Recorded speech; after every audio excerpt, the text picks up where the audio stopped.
সকালে এখন প্রায় 7টা মতো বাজে, আর উঠেই দেখি কালো হয়ে গেছে আকাশ একদম।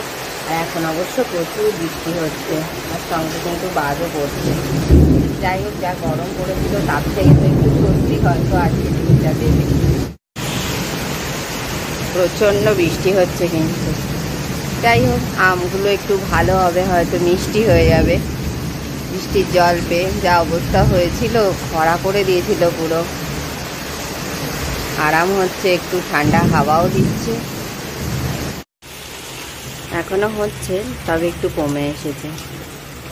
গাছগুলো যেন প্রাণ ফিরে পেল এতে।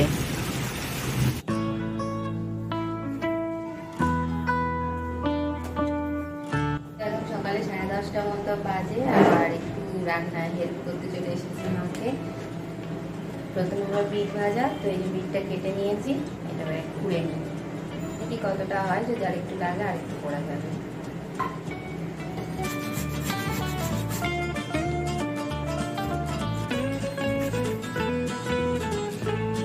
এভাবে ঘষতে ঘষতে হাত একদম ব্যথা হয়ে যায়, তাই জন্য হাতটা আবার চেঞ্জ করে নিলাম। যে কোনো ভালো জিনিস খাওয়ার পেছনে বোধহয় প্রচুর খাটনি হয়, তাই না বলুন?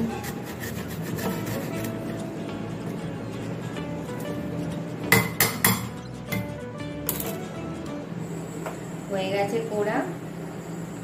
গেছে কোড়া, তো অনেকটাই হয়েছে, হয়ে যাবে মোটামুটি। এদিকে হচ্ছে এখন বিট ভাজা।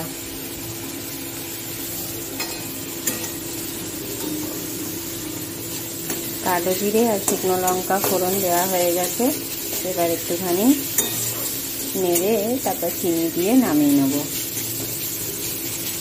খেতে কিন্তু বেশ ভালো হয়, সঙ্গে এটা কিন্তু হেলদিও। অনেকটাই ছিল, তো এরকম ভাজতে গিয়ে কিন্তু একদম অল্প হয়ে যায় এটা।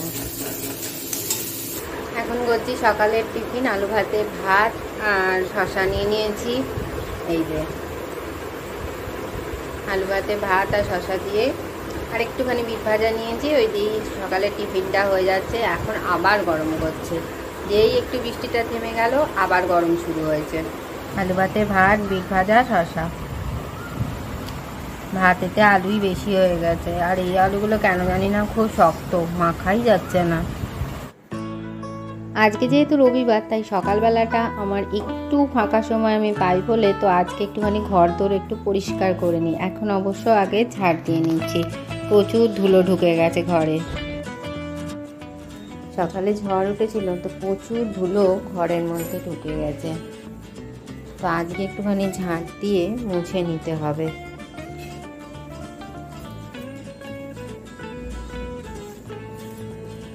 এই দেখো, পাতা ঢুকে গেছে।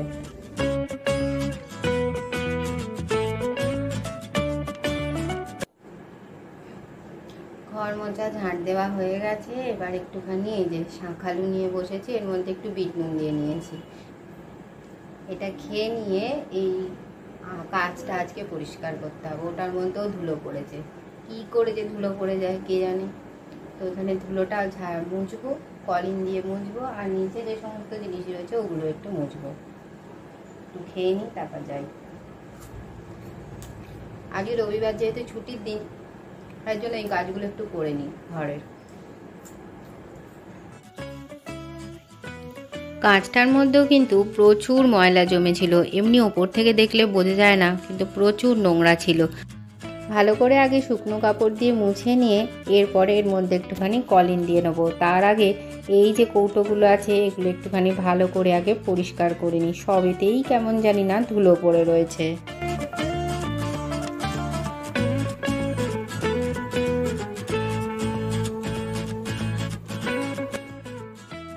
হয়ে গেছে মোটামুটি পরিষ্কার করা।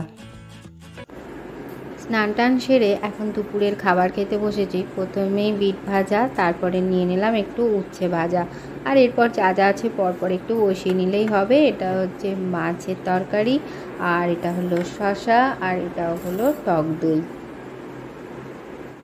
চলুন লাঞ্চটা তাহলে তাড়াতাড়ি করে নিই।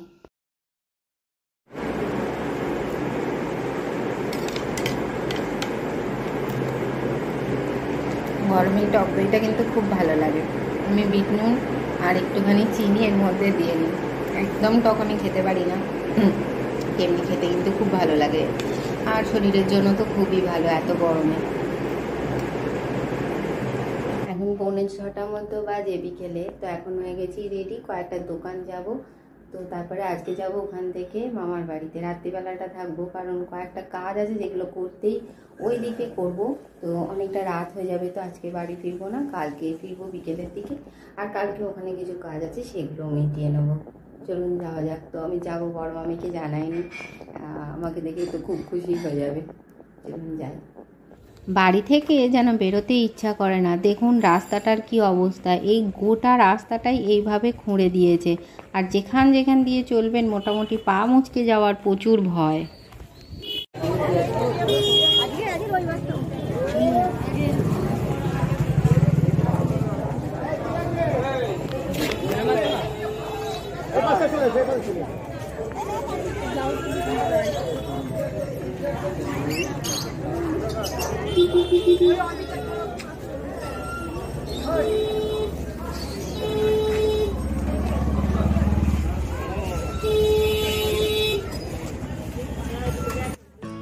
এই সেই রাস্তা যেখানে ভীষণ পরিমাণে ভিড় হয়। এই যে সেলের ভিড় শুরু হয়ে গেছে, আজকে তো রবিবার, প্রচণ্ড ভিড়, তার মধ্যে রাস্তা খোঁড়া, সব মিলিয়ে যে কি অবস্থা কি বলবো, এর মধ্যে দিয়েই যেতে হয়।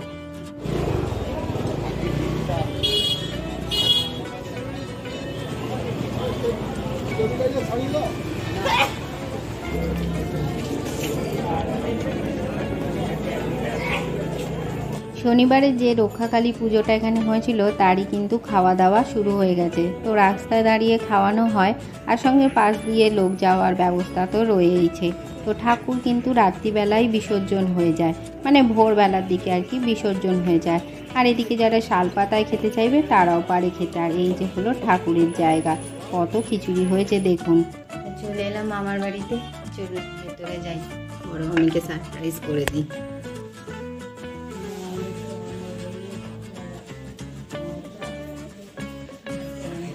এখন করছে বড় মামি চিমনি পরিষ্কার, তো আমাকে দেখে তো ভীষণ খুশি। এই যে বোন এসেছে, উনি কোথায় গিয়েছিলেন, এখন এসেছেন। চিমনিটা তো পরিষ্কার করছিলই, তো বোন এসে গেছিল বলে ওর সাথে আবার কথা বলতে লেগে গেল, তো এখন আবার পরিষ্কার করছে এটাকে। ব্যাস ব্যাস, আর না। ঠাকুরের ভোগের খিচুড়ি, এটা হচ্ছে পায়েস, আর এটাই কি বেরোচ্ছে, আলুর দম। এই এটা একটু খুলে দে, বন্ধ করে দিলে কেন? এটা আলু, এটা কি মনে হচ্ছে মাংস। এবারে খিচুড়িতে দেয়নি, এবারে মনে হয় আলুর দমে দিয়ে দিতে বারণ করেছিলাম। তাহলে ও কি খাবে? ওটা দেওয়া নয়, আমি পাপকে বলি। তাই না, ওরম আলাদা করে করেছি, এটা নিরামিষ। নিলাম তো খেতে পারবো, একটু মাংস দেখে নিয়ে না, এটাই বলছি খেতে পারবো। খিচুড়ি, আলুর দমে যে বলির মাংসটা সেটা দেওয়া রয়েছে, আর এই হলো পায়েস। খিচুড়িটা দেখতে তো ভালো হয়েছে, খেয়ে দেখা যাক। কালী পুজোর খিচুড়ি।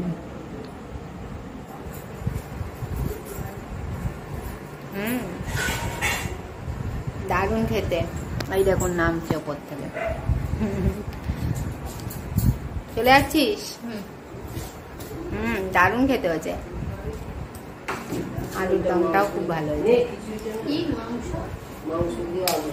তো আমার ভিডিওটা আজ এত দূরেই। যদি কিছু ভালো লেগে থাকে তাহলে অবশ্যই লাইক করবেন, কমেন্ট করবেন, শেয়ার করবেন, আর আমার ডে উইথ অদিতিস চ্যানেলটাকে সাবস্ক্রাইব করে আমার পাশে থাকবেন। Thank you, tata, good night.